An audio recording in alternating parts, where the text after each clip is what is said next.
4 line भूमिका में भाव है। तरी से गौर करिए बाबूजी लोग। कसौटी वीर उसको हुई, यथार्थ विवाह संबंधित चर्चा रही। क्या कहना मास्टर? आ बेटा।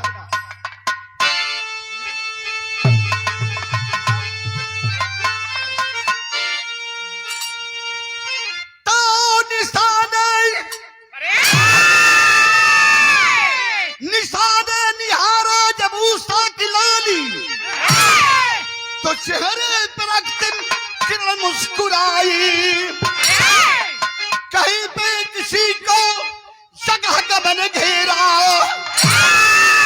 कहीं पे किसी को मुबारक जुदाई, राह उल्फत में है देखो शिकवा ही शिकवा, मिली आशिको को है मौजे तन्हाई। अरे उदल से फुलवा की लागी लगन, चश्मे दीदार की बात मन में समाई।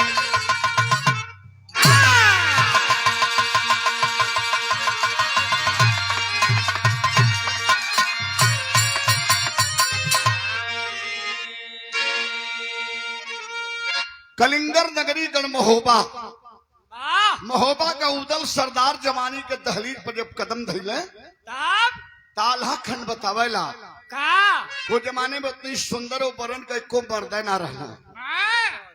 वही जमाने में मोरंगड़ का राजा मकरंदी के बिटिया फुलवा इतनी सुंदर इतनी सुंदर इतनी सुंदर। अरे कितनी हो चले तो नूर बरसा का बरसा। फुलवा सोचे कि उदल से मिली, आ उदल सोचे कि फुलवा से मिली। उदल के वीरता का चर्चा जमाने में हो, अब फुलवा के सुंदरता का शोहरत पूरी दुनिया में हो। फिर हमें कहीं कव्वाली लगल मास्टर, जरा टोपी निकालो हमारी 1 नंबर वाली। हमें आप टोपी वाले के नाम से जानते हैं, नाथ हो, कताब हो, कलाम हो, गजल हो या कव्वाली हो। आइए 2 लाइन कव्वाली का आनंद लिया जाए। क्या बात है। पूज्य हमारे प्रधान जी श्रीमान रमाकांत यादव वर्षा से सादर 100 रुपए का आशीर्वाद प्रधान जी के चरणन में नमन प्रणाम। मिजाज प्रधान जी से कहले बन गए, कहले विजयी शर्मा रेशम कटरा में सुन ले लीजिए, अब बिराह चपक के हो चाहिए। आइए दीजिए। लीजिए जनाब, बकरीद वाली है। ईद वाली कब लाओगे? अब मौका मिलेगा तो फिर थमा देंगे। अच्छी बात है, बिल्कुल मिलेगा, क्यों नहीं मिलेगा। लगा कर आओ 2 लाइन हमद खता देना हमें। आप हमें टोपी वाले के नाम से जानते हैं। आइए 2 लाइन कव्वाली का आनंद लिया जाए।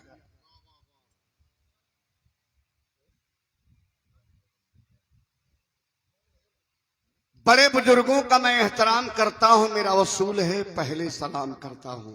अरे वाह! देते हैं दुआएं और बढ़ाते हैं मर्तबा, फिर बाद में बैठकर बड़े अदब से उनसे कलाम करते हैं। आइए जनाब, अस्सलाम वालेकुम। वालेकुम सलाम। खैरियत? खैरियत है जनाब। सुकून से हैं? बिल्कुल। आदाब? पूरा आदाब के। गलत अल्फाज नहीं बोलने का।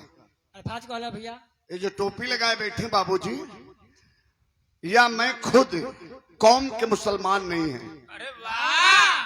क्या है? हम सब सिंधु हैं। सिंधु है? हिंदू नहीं सिंधु।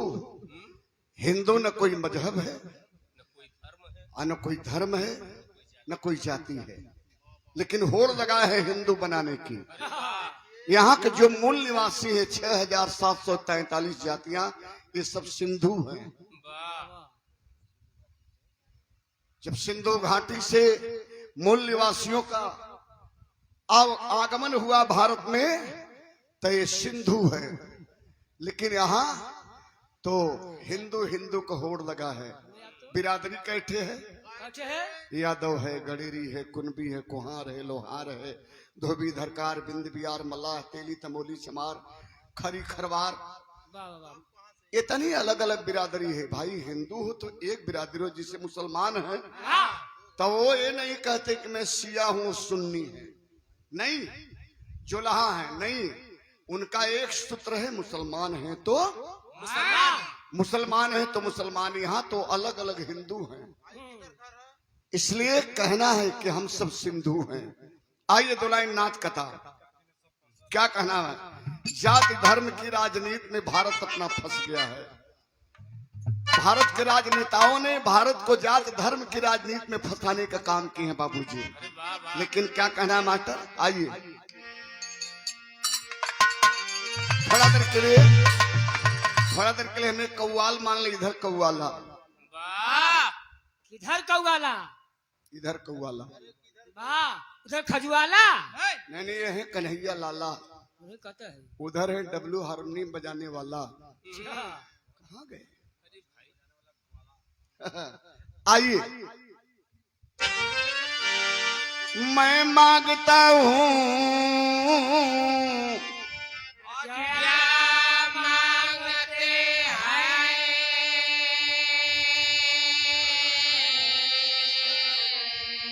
हमारे पार्टी वाले साथियों, हमारी तेरी ने भरो। मैं हाथ जोड़ रहा हूँ। वो काहे भैया यही का पैसा दला बंद करबा का? पैसा तो कभी जी बराबर दूंगा, लेकिन ये हमारा निजी मैटर है अच्छा। और आप लोग इसमें इंटरफेयर न करें। मैं मांगता हूँ, अरे वाह मैं मांगता हूँ तो ये नहीं देती हैं। वाह, इनको दे देना चाहिए। पहले धैर्य रखिए, सोचिए समझिए। मैं मांगता हूँ तो नहीं देती है। जवाब मेरे सवाल का और देती है तो खड़ा हो जाता है। वाह, यही गलत करता है जनाब, खड़ा नहीं होना चाहिए। जानते हैं क्या खड़ा हो जाता है? क्या? देती है तो खड़ा हो जाता है रोम रोम मेरे जज्बात का। अरे वाह, दिल करता है क्या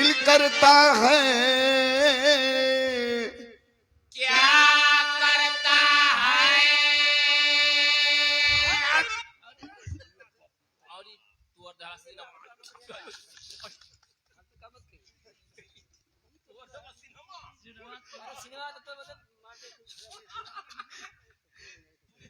बच के बच के रहले। दिल करता है कि पूरा डाल दूं बालों में गजरा गुलाब का, अरे वाह, पर डालते ही झड़ जाता है। अरे वाह, वो तो स्वाभाविक है, झरेगा। जानते हैं क्या झरेगा? डालते ही झड़ जाता है पत्ता पत्ता गुलाब का। वाह, लेकिन इस्लाम कहता है मेरे दोस्त, मक्की से पहले, मक्का से पहले, जमी से पहले, जमा से पहले, सबसे पहले मोहम्मद साहब। कव्वाली बड़ी रंगीन है। क्या बात है बेटा? आओ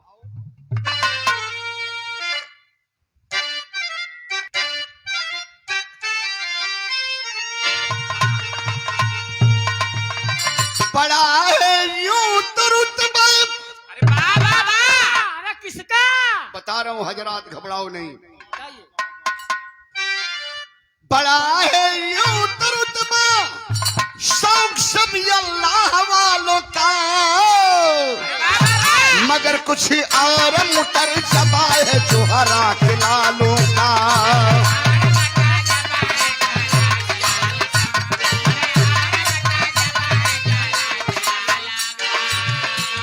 अल्लाह मौला हो,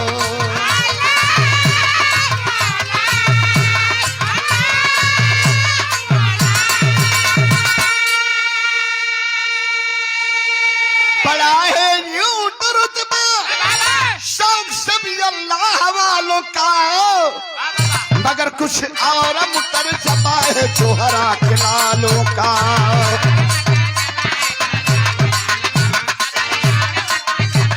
अल्लाह हो,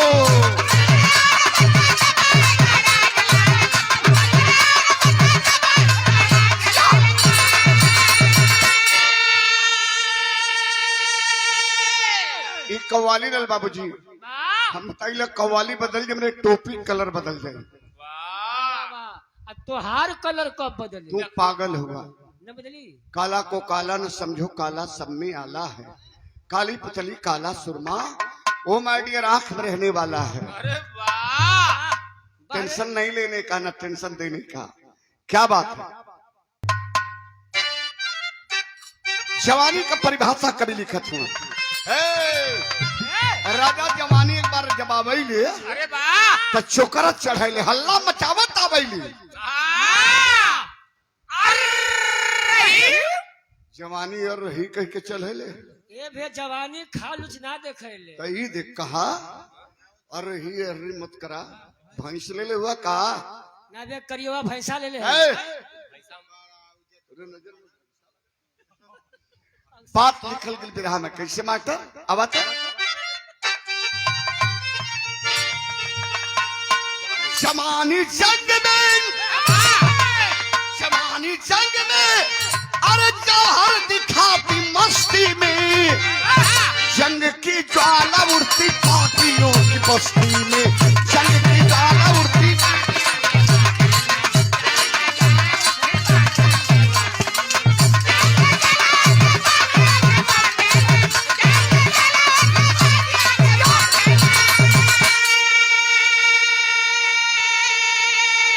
सवेरे का टाइम हो अखाड़े से लड़के उदल सरदार आइने दुआरे आल्हा भैया बैठल हुआ सेहरा उदल के गिरल हो कल अल्लाह के कहो उदल कौनो खराबा पटक देना सुन कि कौनो बात के कमी हो गई कि कौनो त्रिया ताना मार दिल उदल कल भैया न कौनो हमके पटकले न कौनो त्रिया ताना मरलस मोहबा नगरी में तोहरे उदल के बात का कमी हो गई कौने बात का बच्ची हमारे चढ़ेला घोड़ा ना रह गिले तो कुछ दिन घोड़ी से काम चला मर्दवा हमेशा स्त्रीलिंग में डूबल है कल भैया हमारे चढ़ेला घोड़ा ना रह गिले तो कल घोड़ा मिली कहा कल काबुल में घोड़ा लड़ाकू होना उड़ाकू होना कल खजाने से हीरा मोती लीला और जाल के अपने मन पसंद घोड़ा खरीद के लिए चेहरा मत लटकावा देवहा तिवारी के लिए के वीर उदल आज जब चलल हो काबुल का घोड़ा खरीदे तब बिरहा कसौटी बांध के आगे बढ़ल बेटा देता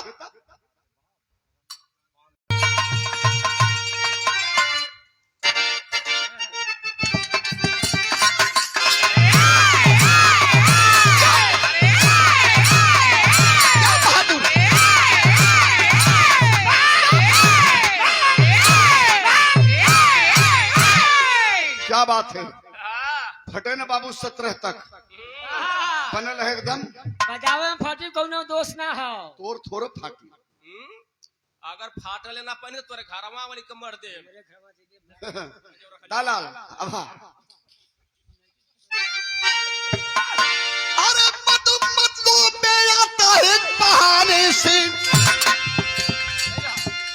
सबन गुलजार करता प्यार के तराने से का केता बन उदल को काबुल जाना था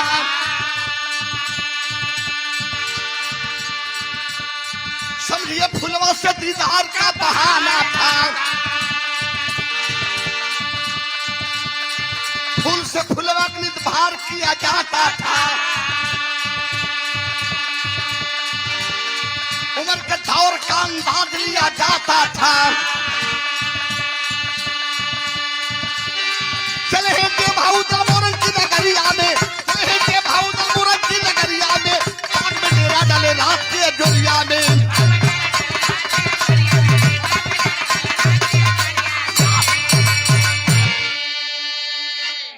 चल रहे काबुल का घोड़ा खरीदे बदे अब बीच रास्ते में जब गए अच्छा बहाना का रहल उदल का बहाना रहल घोड़ा खरीदे के ललक रहल फुलवा रानी से मिले के अरे वाह भैया से छुट्टी ले ले चल मोरंगढ़ बहाना घोड़ा खरीदे के मिलन दिल में आग लगल है फुलवा रानी से वाह ये भैया जात जात रास्ते में काबुल वाली डहर छोड़ के बीरू दल घूम गए मोरंगढ़ वाली डहर पकड़ ले 4 कदम जब आगे बढ़ गए तो डेबा तिवारी कथरे बचवा उदल ये रास्ता गलत है ये रास्ता तो दूसरे नगर में जाइए कल कहीं जइबे न करी जब वीर कदम 4 कदम आगे बढ़ गए तो बढ़ गए पीछे ना ही आवा चलल जाए ये भैया काबुल न जाके चल गए मोरंगढ़ में आ मोरंगढ़ का राजा मकरंदी के बिटिया फुलवा रानी के बाग सजल हो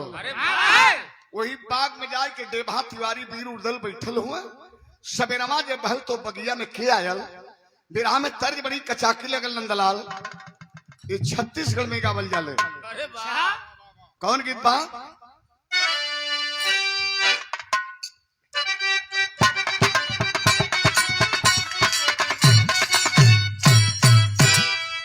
वह गीत बा अरे पियावा वह पियावा मिला ला ला ला मुंगवा बोले के सपनवा रे नाना दी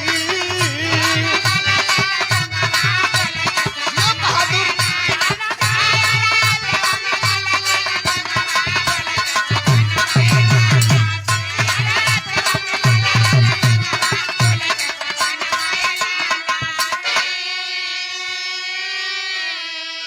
बिरहा सुनल भैया लोग, बाबू लोग, चचा लोग। सवेरा जब भैल है, रात बीत गई और सवेरा जब भैल तो बाग में के आयल सबसे पहले गौर करी है।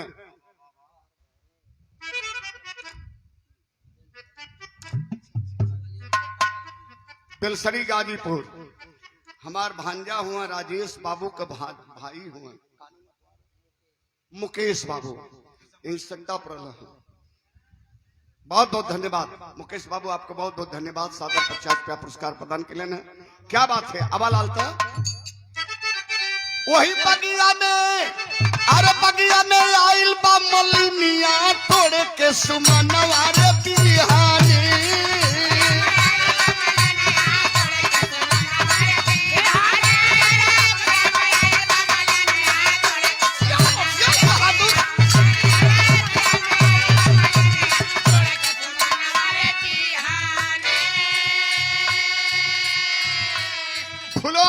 मालिन रहल, बड़ी सुंदर रहल, मलिनिया जमाने रहल भी। आए भैया वह फूल तोड़ के ले जाए तब फुलवा रानी फूलवे से तौलाए। मलिनिया तोड़े लगल, बाग में घुसल, डाली से फूल तोड़े डलिये में रखे, डाली से तोड़े डलिये में रखे, डाली से तोड़े डलिये में रखे। आगवा गई तब से नजर ऊपर कहाँ पड़ल दे भाई और उदल ऊपर पड़ल नजरिया।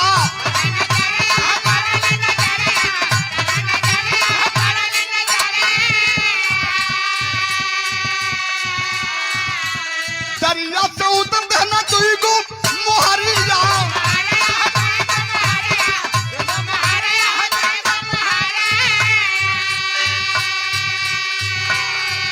अरे फूलवा का कहानी कहानियां तोड़े के सुमनवा रे बिहानी।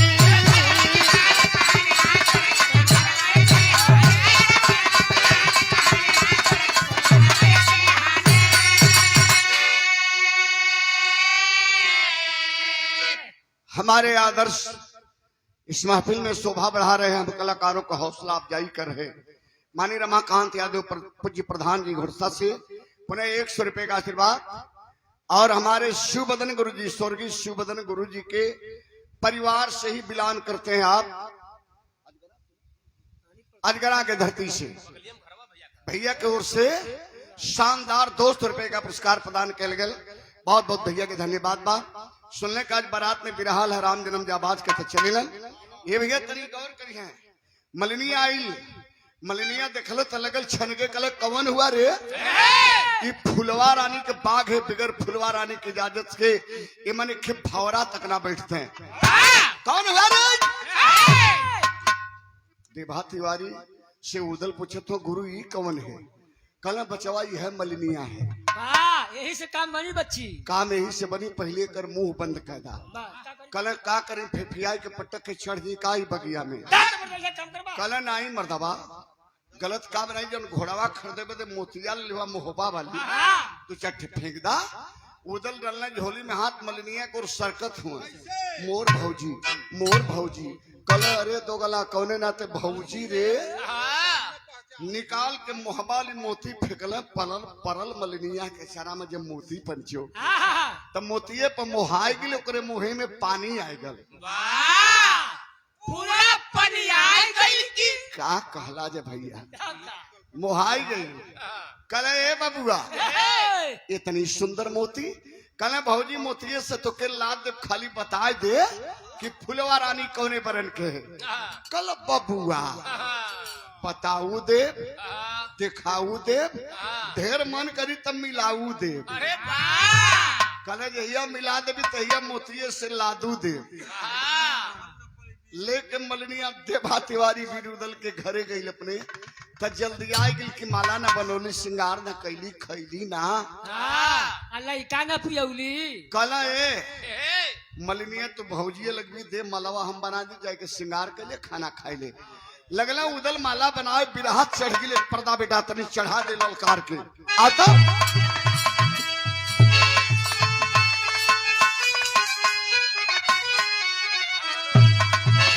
अरे अरे मानो का बनाया गजरा ये भैया अरे मानो का बनाया गजरा कोमल कुसुम कोड़ में मधुकर मस्त बधाया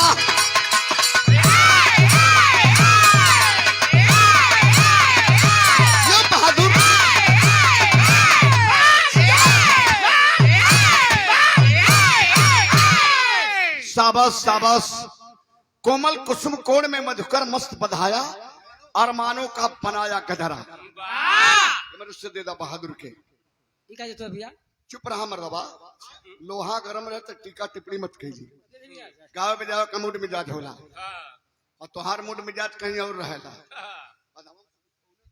अरे भैया भी कहत हुआ एक जगह उठा के दूसरे जगह रख दहलो सुंदर स्नेह भरा प्यार हजारों रुपए का पुरस्कार हमारे प्रधान जी आ तो गए दुल्हे राजा महफिल में आइए निवेदन कराओ मंच पे आप आइए गुरसा की धरती से पूज्य हमारे रमाकांत यादव माननीय प्रधान जी पुनः 100 रुपए का आशीर्वाद प्रधान जी के चरणन में हमारा नमन प्रणाम भगवान राम के जोड़े में सजे हैं महफिल के बादशाह हैं जिनके पांव के आज पूरी जमात आई है बाबू और खानदानी स्वभाव है अपने से बड़ों का सम्मान करना यह पारिवारिक है प्यार है ले आइए वीडियो रिकॉर्डिंग वाले अगर हो तो इस महफिल में आ जाएं हाँ दोस्त लोग मोबाइल से फोटो ले जाए तनी करीब आके आप लोग मोबाइल से फोटो ले लें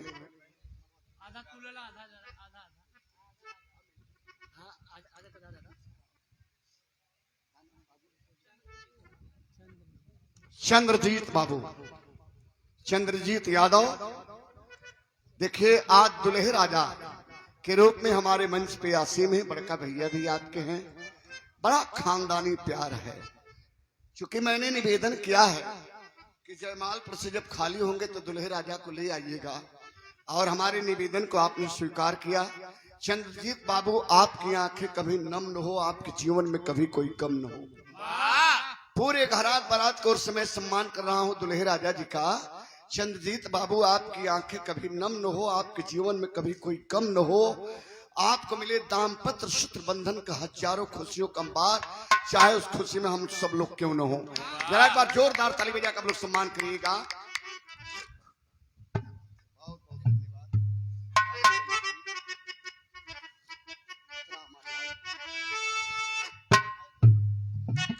देखिए दुल्हे राजा चंद्रजीत यादव बाबू को उससे सुंदर उपहार ये प्यार भरा 500 रुपए का पुरस्कार खूब जिए जब तक माई गंगा जमुना के धारा में पानी रहे बरबधु के चल जिंदगानी रहे यही हम दोनों कलाकारों की मंगल कामना है बहुत बहुत बधाई चंद्रजीत बाबू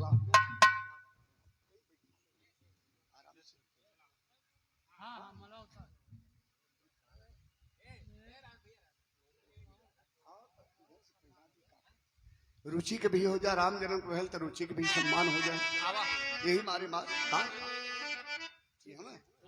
आजा आजा रुचि आजा तो हूं के डाल दे मलबा चंद्रजीत बाबू उनका भी सम्मान कर दीजिए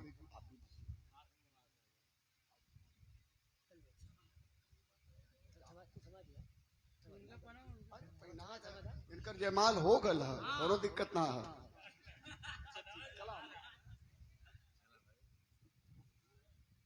देखिए हो गया ना इधर जरा सा खड़ा हो जाना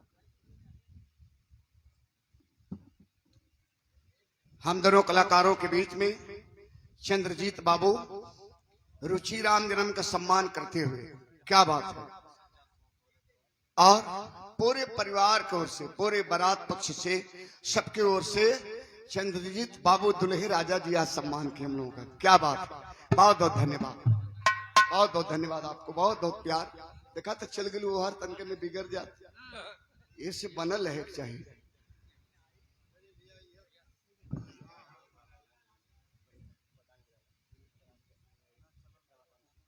निवेदन कर रहा हूं हाथ जोड़कर, माननीय रमाकांत यादव पूज्य प्रधान जी हमारे निवेदन को स्वीकार करें, 1 मिनट के लिए मंच पे आप आ जाए और आपका सम्मान हो जाए। कई बार मैंने सोचा है कि बुला लूं और प्रधान जी दूर से ही सम्मान करते हो, हजारों रुपये का पुरस्कार देकर के हम लोगों के। और प्रदीप बाबू की भी इच्छा होगा कि नहीं प्रधान जी आ जाए तो आप आ जाए। आप जैसे देवता धरती पे है तो बिरहा जिंदा है, नहीं तो बिरहा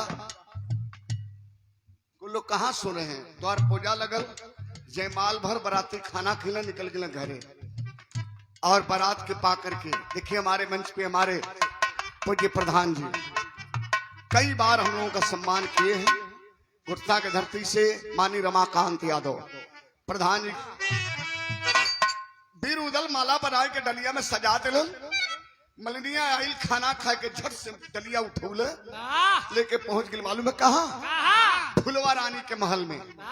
फुलवा रानी निकाल के डलिया में से गजरा जब ऊपर देखलस, ये भैया जब गजरवा ऊपर निकाल के देखलस तो गजरवा देखल तो देखते रह गई हो। और ये गजरा के लेके फुलवा रानी यही छाती से दबाई के लगल मसला थे कहत थे। मलिनिया से सवाल कर का कहे मास्टर,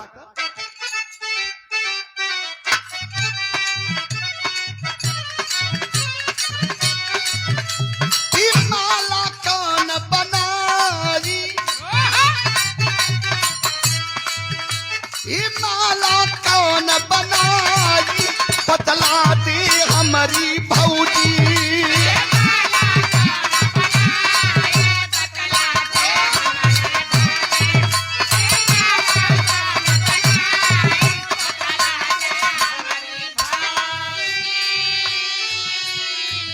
बतला दे हमारी भौजी, बतला दे हमारी भौजी।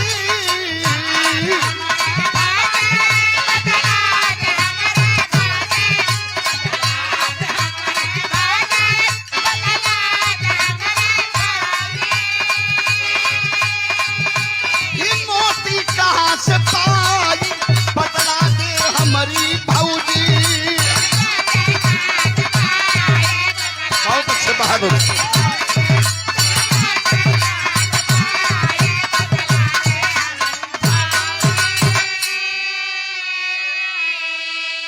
ये माला के बनौलस के करे हाथ का बनल है।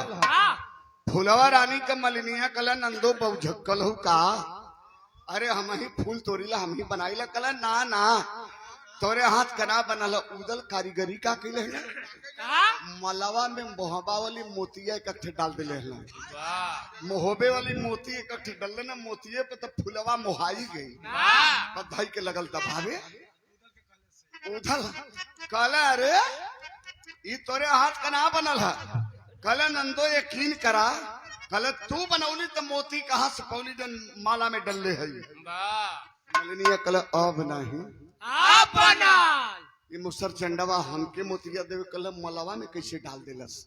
तो ये भैया मालूम है का कैले, लगल झूठ बोले। तो जल्दी जल्दी में झूठ बोला तो बढ़िया झूठो ना बोला ला। झूठा कितना बढ़िया होला। पुनः 200 रुपए का आशीर्वाद हमारे पूजनी बंदनी माननी रमाकांत यादव पूज्य प्रधान जी घुटना के धरती से चरणन में प्रधान जी के मान नमन प्रणाम।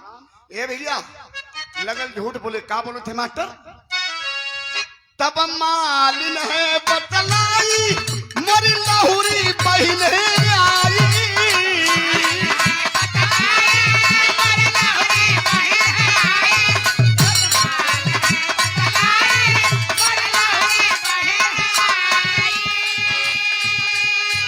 सदा फुलवा बोलवा बतला दे हमारी भौजी।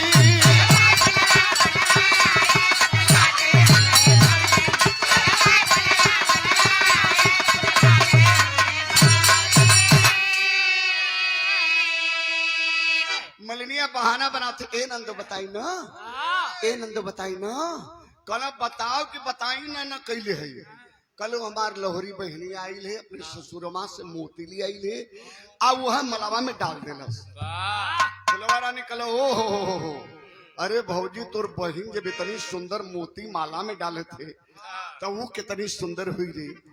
जैती तरी के लिए आओ तो हम देख ले मलिनिया कल अब नहीं आप बना बनौले बा मुसर चंडावा के लहरी बहिन कैसे बनाई आ गाँव घर का दूसर पकड़ के लिए आई तो पहचान जाई फुलवा डांटत है जो जो जो जो जल्दी लेके आओ जो अपने बहन के लेके आओ जो इनकर बात है नहीं भैया वहाँ का बात तो वहाँ कहा ए भैया मलिनिया गई अब तो फुलवा डांट के भगा दिला मलिनिया जब पहुंचल अपने द्वारे पर तो उदल मालूम है कैसे रहला एक हाथ के बाड़ी के पल्ला बधाई के एक हाथ मुंह छैठत हुआ राजा मोहबाली मोती भिड़ौले है मलिनिया छनगत आवत है आई मलिनिया तो कल करे वो सर चंडवा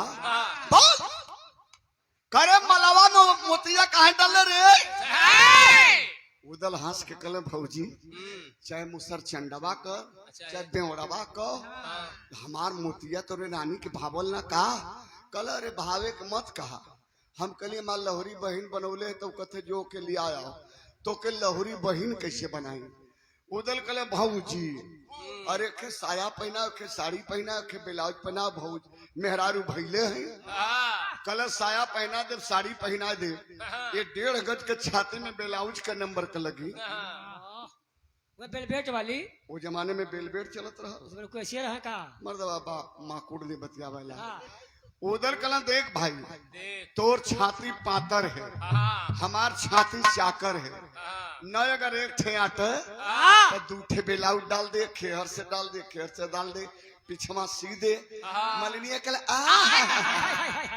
अरे दो गला दूठे ब्लाउज तो डाल दे भाई 2 अक्टूबर कैसे बनाई कल भौजी तू जगह पुअरा लुड़िया के दे हम धोई नहीं कोनो आई के टोई तल्ले लगाई ले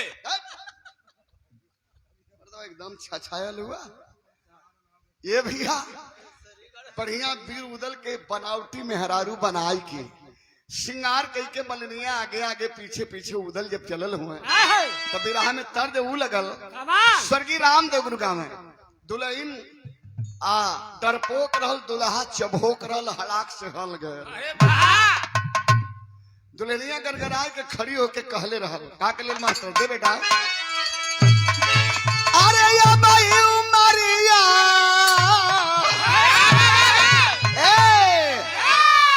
अब उमरिया की बारी हो पिया जिया मचल मचल जा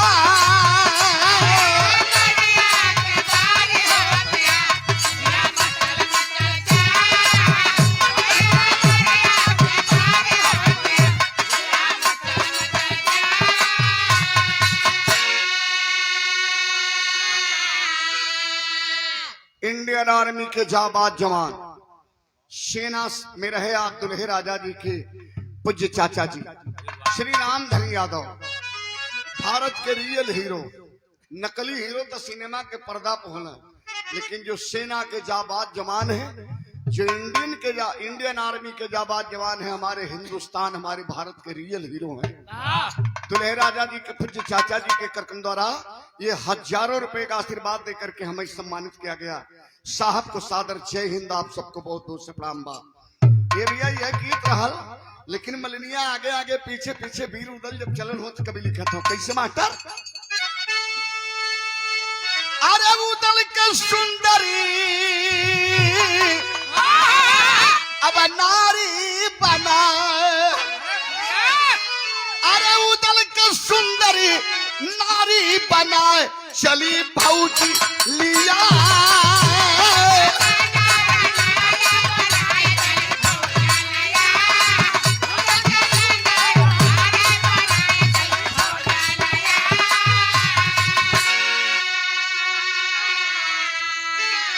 श्रृंगार कितना बढ़िया रहा नंदलाल बाबू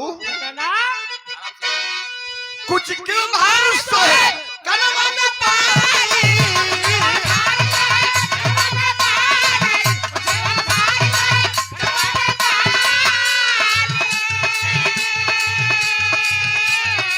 मथवा पे बिंदिया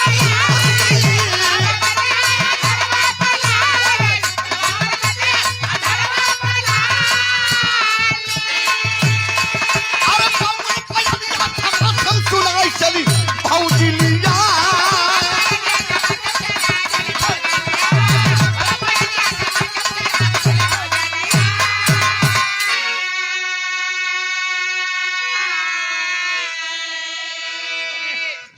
श्रृंगार कैले है, झलकौआ साड़ी पहनौले रहल। उदल जब फुलवा रानी के महल में प्रवेश कैले तो मालूम है का देखना, फुलवा रानी आगे पीछे छनमन छनमन कैले बा। आ उदल वही झलकौआ साड़ी में से जब देखना कहना रे बाप रे बाप, ये तो बड़ी जहरीली नागिन लगत बाबू। 10 नहीं सरवा 10 नहीं तो लहरन आई। अरे बाप रे बाप, वही बीच आंगन में बैठल रात घरानी की मिठाई आई, पानी आयल, जैसे में पेड़ा पंतुआ रसगुल्ला रसमलाई। पंतुआ का होला भैया? पंतुआ कैली में मिलेला। जला भैया बारात पक्ष से चल कर आए बड़का भैया श्रीमान पारसनाथ यादव इमलिया से सादर 100 रुपए का आशीर्वाद भैया के बहुत से प्राम बा। ये भैया उदल न पानी पीले न मीठा खिले। शाम के जब 4 बजे लगल तब मलिनिया कले ए नंदो ऐसन करा बहनिया के जायदा एकर अनवैया आयल। फुलवा रानी कल करे भौजी तू तो रोज आवेली रोज जाली, ये कबो काल के आवे के बा न एकर चेहरा देखली न मोहरा देखली न पानी पियौली न खाना खेवली न हाल न चाल न भेंट न दीदार। तो कहला मलिनिया के कर अभी भौभक नहीं खुलल है, धड़का धड़का अभी लजात है। 2-4 बार आई जाई तो भेंट करा दे भभक खुल जाएगी। कल फुलवा रानी के काम कर कि तू जो सवेरे आए, जब हम सवेरे विदाई करब तब तय विदाई कर दिए। रात के अपने लगे सुताई बैठाई हाल चाल करब भेंट दीदार हुई। उदल मने मने सोचत हूँ कि गाड़ी पटरिया पे आइल चाहते, लेकिन ये मलिनिया पुजरी कबाब में हड्डी भरी है। फुलवा डांटत है निकल जाओ निकल जाओ। उदलो क्यों नहीं मारत हो कि निकल जो निकल जो। ये भैया मलिनिया तो चल गई। शाम के जब घड़ी 7 बजे उले तो जाए के फुलवा रानी कलाई धैले कल मलिनिया का बहिन हो तो भौजिए लगबू आवा चला रनिवास में। धाई के ले गई रनिवास में। उदल जब गई देखल तो वही नीचे बैठल सजल मखमली बेड रहल। बेडवा पर ना बैठल डल्लफ वाला ना बैठल, वही नीचे में बैठल। फुलवा रानी जाए के लगल घूंघट उठावे। फुलवा जस उठावे उदल तत्स दबा में गीत बड़ी बेजोड़ लगल। बेटा कौन गीत है आवा था?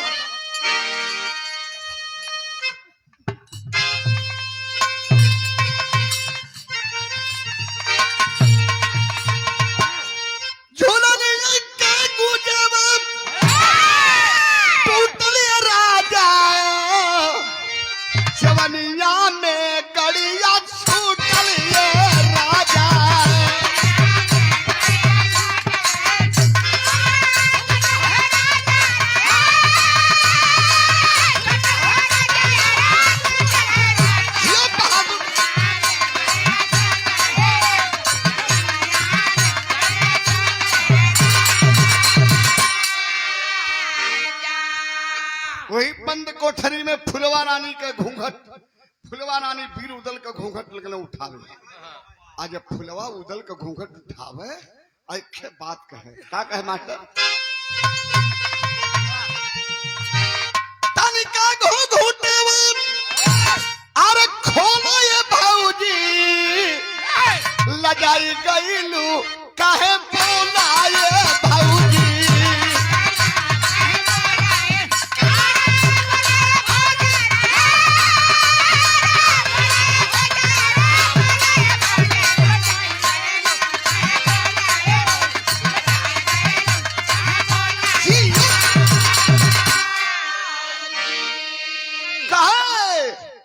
नारी से नारी कबो न लजाली फुलवा खोले तू नल ढाके हाली।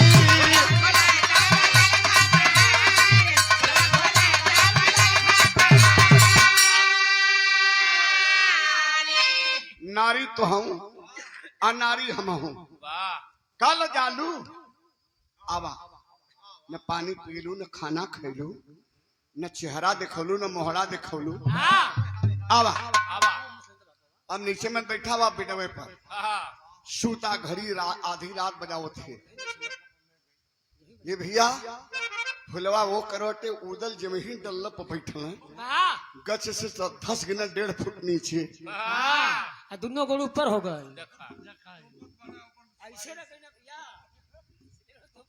क्या कल्पना है ये भैया फुलवा रानी वो करोटे उदल एक करोटे पिछाड़ी दोनों सटत है वाह वाह रही न जाए जवानी में 2-3 ठे कीड़ी लगेली कब कब लगेंगे अब फुलवा रानी से रहना जाता अब बोला थे का कले मास्टर आ बेटा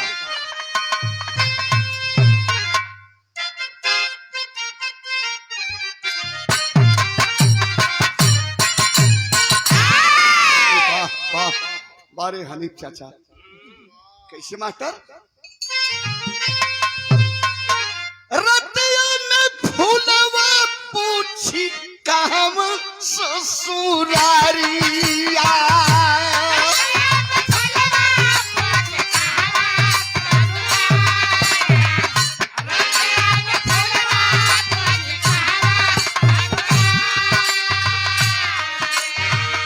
उदल कहा कि मोहब्बत बाटे ससुरा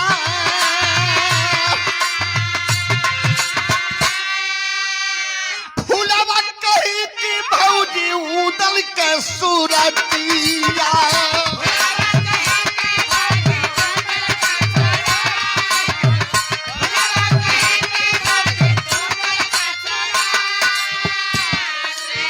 कैसन लागैले कहबो हमसे हो विचार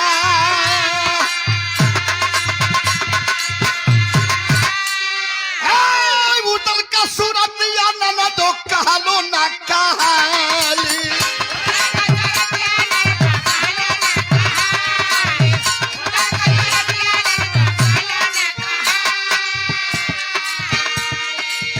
मालिक चाहिए होई तो से जल्दी या देता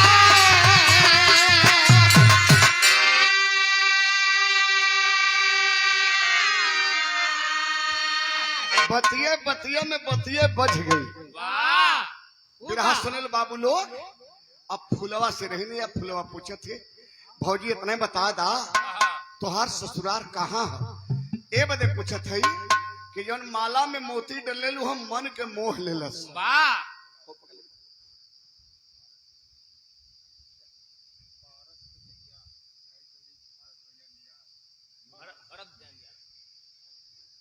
और हमारे रिश्तेदार नियार बाजार के धरती से हमारे बड़का भैया श्री पारसनाथ चौधरी पारस चौधरी जी के पारस निषाद चौधरी साहब के बड़े भ्राता हैं और हमारे बड़े गार्जियन हैं जियालाल पूज्य बाबूजी के चरणन में हमारे कोर्ट को सप्राम बा सादर 500 रुपए का आशीर्वाद देकर के हौसला अफजाई किए हैं बड़ा क्लोज रिश्तेदारी है बड़ा संबंध हो ये भैया तनी गौर करी है मालूम है का भल का भैया आज फुलवा रानी पूछी तो देहले भौजी इतना बता दा तोहार ससुरार कहाँ है तो अब तो उदल के बोल ही के न पड़ी वही बेड पर रजाई में मुंह दबाई के मैना के बोली बोलत हुआ ए नंदो बताई ना ए नंदो बताई ना हमार ससुरार महोबा है महोबा अब तक महोबा का नाम सुन के फुलवा रानी लगल थे ना कला करे भौजी सुनेला कि महोबा के वीर उदल हो मर्दन में मर्द हुए उनके वीरता का चर्चा पूरे दुनिया में है उदल के जाने लू फुलवा रानी का बात सुन के उदल सोचत हो कि एकरे बदे हम ही न हो परेशान हमारे बदे इहो परेशान ही लगत है तो फिर उदल कला हाँ ये नंदो उदल रिश्ता में हमार देवर लगना उनकर ओरवानी हमार ओरवानी एक में चुंगवाएंगे मालिक चाहिए तो जल्दी है भेड़ दीदार हो जाई मालिक चाहिए तो जल्दी है भेड़ दीदार होई पंचो भेड़ दीदार का नाम सुनते फुलवा रानी नाच गई सेज पर हो वाह रहल हो करोटे नाच के करोटे जब भइल हाँ आ उठा के बाजू जौन हो वही पीर उदल के छाती पे पिटलस अब पीठ के लिए आज कहीं नाभि पर लगर रगड़े उदल कल आय हो बाबू आई हो ये तो बड़ी मतवाला भइल बा। 2 बेर अगर कहीं औरो न पीटे ऐसे ही नहीं पुअरवा का लुंडवा सरवा पुरेसी बन के नीचे झर जाये। और रगड़त है नभिये पर कहीं नीचवा हथवा न करे ट्रांसफार्मरवा का खमवा धैले। काटा कोई पर रहा काटा 500 के ऊपर रहल बाबू मरद रहे। शरीर के कुल रोवा सनसनात है। अब रगड़ता रहल तब से उदल एक बेर घूमल आ घूम के गछ से भर देना सवारी तब से फुलवा सड़क के बेट के नीचे चल गई गोईजी नियर। लगल हाफे लगल चिल्लाए दौड़ा माई दौड़ा बाबू दौड़ा भैया। दौड़ा पर की माई भौजी। उदल कहला फुलवा कह के कहत कि मेहरारू नो मेहरा रहा कवन हुआ रे तो के बोटी बोटी ने कटवौली तो सल फुलवा रानी में फर्क हो जाई। तो के पता ना हो भाई मकरंदी सरहद पर खड़ा हो ओकर शर्त हमरे भाई के कि बहिनी का मांग है मर्द भरी जवन हमार मूड़ी काट के मड़वा में कलता धरी। तो के बोटी बोटी ने कटवली तो सल फुलवा रानी में फर्क हो जाई। लगल फुलवा रानी छरगे उदल कला हरे छोकरी कला बेकार है। बड़ा लगल कहे फेंक के आड़ी साड़ी वही बंद कोठरी में। वीर उदल जब ऐसे तमतमाई के खड़ा भइले तो ऐठल रान जैसे केदली का खंभा पातर कमर चाकर छाती चढ़ल गर्दन गोल्लर कपार।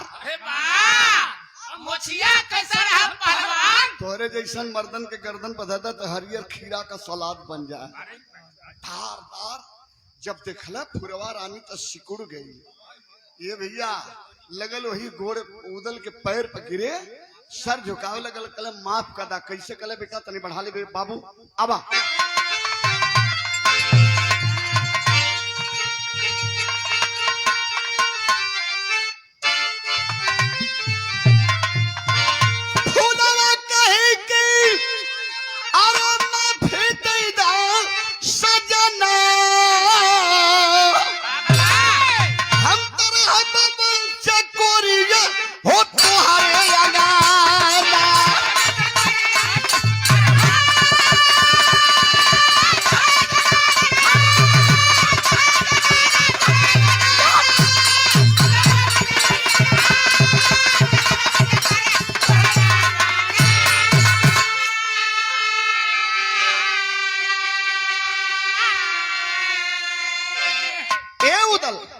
माफ कदा मितऊ माफ कदा हमरे मन का मीत हुआ।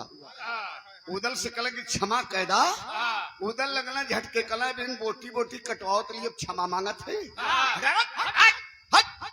कतई माफी नहीं है। पहले एक फेरा जाओ ये कल माफी नहीं है। कल अगर माफ न करबा ता मेहरारू बनले मेहरारूओ न पैबा। ये ठेल लेबा। अगर मर्द हुआ तो बारात लेके आवा भाई सरहद पर खड़ा है ओकर मूड़ी काटा मलवा मड़वा में कलसा धरा तब हमरे मांग के भरा तो दुल्हन बना के ले चला। भले घबरो नहीं आज तो बीत गए लेकिन कल शाम जब हुई तो तोरे दुआरी पर बारात हमारा आई। निकलने वीर उदल डेबा तिवारी के लहले गईलन मोहबा नगरी में। महोबे के सरदार बाल्हा बैठल मलखान बैठल आज जब उदल के देखले तो कला का बच्ची उदल घोड़ावा मिला। कला भैया घोड़ा तो नहीं मिले लिखे घोड़ी मिल गई। घोड़ी कला कहाँ हो कला हे नहीं अभी नौकरे बदे लोहा लड़ाई लेवे खोई आ कह क्या ले कि काल बारात लेके आई। उदल पारखी में रस समझ गई कि कला के कोनो मेहरारू टिपले हुए कहा बुझ गईला भैया नाने के छिनरा हुआ तो गला नैना का सुनवा भौजी से मिले बदे। कला के बुझ गिला भैया। कला हमारे भाई का पसंदीदा है कौन कला भैया मोरंगड़ कर आजा मकरंदी के बिटिया फुलवा। रे बाप लगना माथा ठोके आल्हा लड़ाई तो बड़ी विकट है। तब से आल्हा के मौसी के लड़का मलखान बगलिए में खड़ा है। कला का भैया जिंदगी भर दूसरे पे लोहा लड़ाई लेहला आज भाई के पसंद आ गई तो लगला माथा ठोके। सजने महोबी वीर बजल मारूगा बाजा बारे मारूगा बाजा क्या कहना बाल को नीचे न गिरे। उदल जाके मोहबा से सेना लेके आईलन और संगवान मलिखी मकरंदी के धैलन। चढ़ना महोबा वाला जब मोरंगढ़ के सरहद पर तय ओकर भाई जन मकरंदी रहा देखला कला रे त मोहबा वाला हुआ सुन त लेके तलवार लगल चमकावे अब काट ले बुढ़ा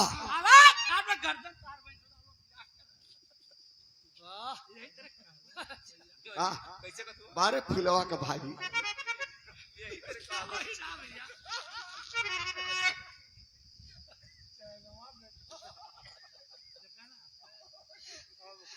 हाँ का जाने ला कि फुलवा का भाई से उठाला ए भैया तब से उदल कहना मलखान से कहो भैया बिल्कुल मोहब्बा वाला लगला पीछे हटे चैन खोल खोल ऐसरवा नहरनी लेके चमकावो था कम से कम ओके ढाल पर रोका हमार तेगा ओकरे गर्दन पर खड़ा हो जाए चाकर छाती लंबी काया पीर मलखान लेके ढाल जब सामने खड़ा भइले हैं तब से वही डोला में फेंक के हरा से हरा बीर उदल जाय के नचाय के तेगा ओकरे गर्दन पर खड़ा कर देला का भल मास्टर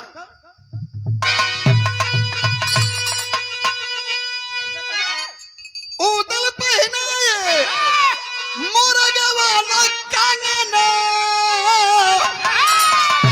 हम तरह बनते कुरिया हो तोहरे अंगा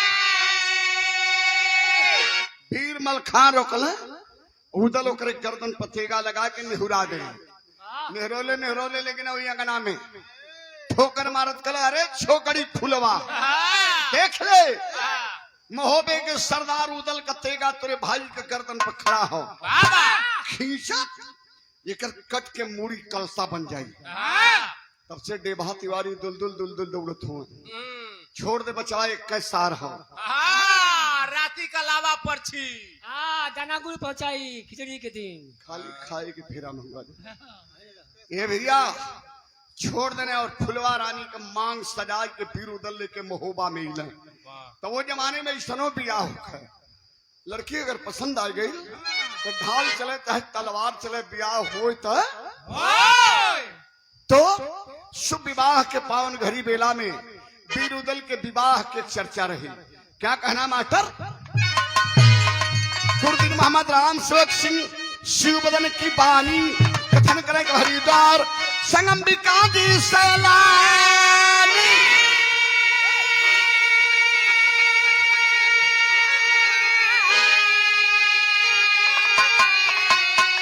अरे अरमानों का बनाया गजरा हरिद्वार राम जन्म है मोहब्बत की माया रे अरमानों का बनाया गजरा